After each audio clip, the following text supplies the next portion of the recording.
when you're looking for fish in the surf, it's like hunting. There's people get the idea that they got some place to be, and you really don't. You find some bait. It's like hunting for a rabbit in a field. You're already in the field. There's no reason to be rushing from point A to point B. We're just kind of jogging along here, about 15 miles an hour, watching the color changes, watching the bait lines.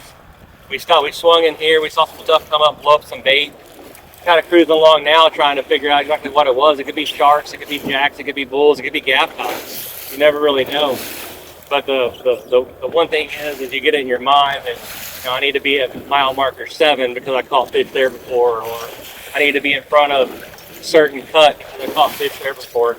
And the reality is it can happen anywhere down this entire beach line at any given time. You know, we've been out here many a time where we were here at daylight and didn't see our first school of fish until 10:30 in the evening. And if we'd have just been hauling butt from spot to spot and checking it, instead of just slow rolling and hunting, we probably wouldn't have got a shot at those fish. That's a big key to all of this, is understanding that when Larry throws the boat in gear, I could fly off the tower. That's a big understanding to have. But an understanding that anywhere down this beachfront, because those fish, they had to travel from mile marker 7 to in front of that creek, and they could be in front of that creek tomorrow, in front of mile marker 7 yesterday.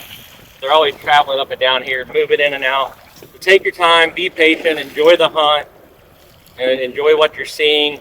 And the more you slow roll and watch what you're seeing, the more you start kind of putting together what each of this means. We've been driving for 10 miles with bait everywhere, seagulls, pelicans, but you know, we stop and check this and that, and then just keep jogging. Eventually we'll get there and we'll see those reds up on the surface, or those jacks up on the surface, or see the white water and shut down. But don't ever be in a big hurry from one spot to another. Just hunt it all. If you're looking for a rabbit in the field, rabbit's in that field somewhere and you're already in the field. Don't get in a rush. All right, so we've driven a pretty good ways here, and right out in front of us, I don't know what you can see on the camera, but there's a big brown spot in the water. We saw it from probably about 150 yards away. Just a big brown spot that looked odd. We moved up to it, and it's a big school of fish. So we're gonna throw out there and see what we can pair up real quick. I'm gonna try to throw past the school and bring it back to them. Which, successful on that. There he is. Now, the fun part about this is they big and they strong, but that school is gonna come to the boat with this fish. So you are probably gonna see some pretty cool footage here. We'll try to get the drone up after I get this fish in so y'all can see what it is that I'm seeing from this burn bar, but even Larry can see them down there at the bottom. You don't have to have a big tall burn bar, though it does help. Larry's got one now. Start a bit of a circus here, because we have 2 fishermen, 2 fish, 2 cameramen, and no nets. That's what we've been hunting, ladies and gentlemen. The only bad part is when the school leaves, the fish you've caught also tends to leave with them. I'm thumbing the spool and pulling on him pretty hard. It's burning my phone, man. You got a little trout rod, huh? Yep. Oh, this is my light setup.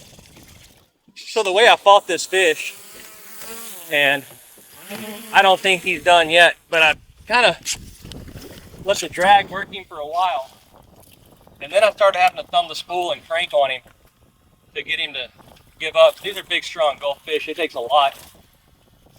I'm using a 7-foot medium Laguna liquid. Got the bait's hundo, so if you are worried about not having enough line on this bait, this is a good test for it right here. We're about to have a collision. There we go. I think we've almost won.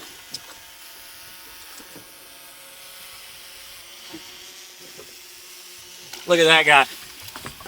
Look at that guy. I don't know how you can worry about going to catch one for dinner.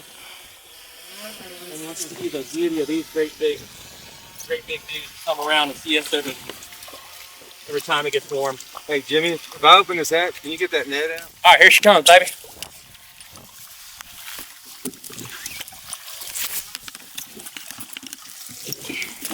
Look at that chunk of fish. All right, Larry, your turn. Let me clear this net for you.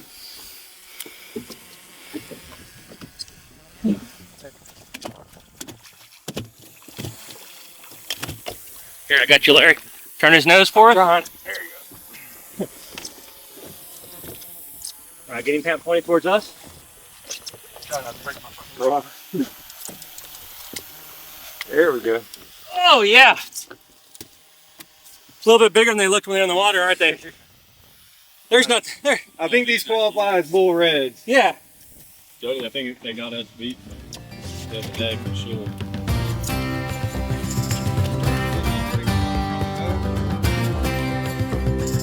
Yes, right there. This is it.